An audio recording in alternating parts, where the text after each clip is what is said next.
Okay friends, to get started on your coolant temp sensor, one of the first things you need to think about is there's going to be coolant behind that temperature sensor. So theoretically, if you wanted to, you can go ahead and drain the system, or if you just wanted to relieve pressure, go ahead and press down on your cap, give it a little twist to the left, and go ahead and lift this up and out of the way. After that, we're going to come over here and find our coolant temp sensor. That's going to be located in between your alternator and your EGR valve. Go ahead and pull on this tab right here. Lift the wiring up, and of course take a peek at the wiring just to make sure there's no funny colors that look like corrosion. If there is, it needs to be serviced. This looks good, we'll set it aside.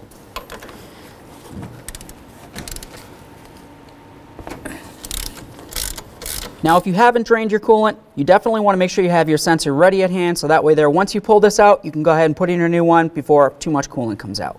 Mine's drained, so I'm not necessarily worried about it. Now that this is out of here, I'm just going to do a quick side-by-side comparison for you, and essentially what I want to show you is they have the same length right here. That's going to be super important, and I also want to show you on the thread themselves. You'll notice when the original one was in there, it wasn't screwed all the way in up against the thermostat housing there. It was about halfway. So when we go ahead and install the new one, we want to basically just go about the same distance.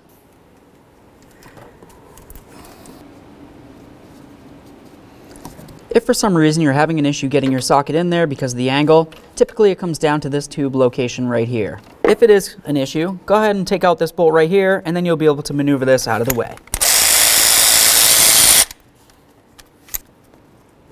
Perfect. All right.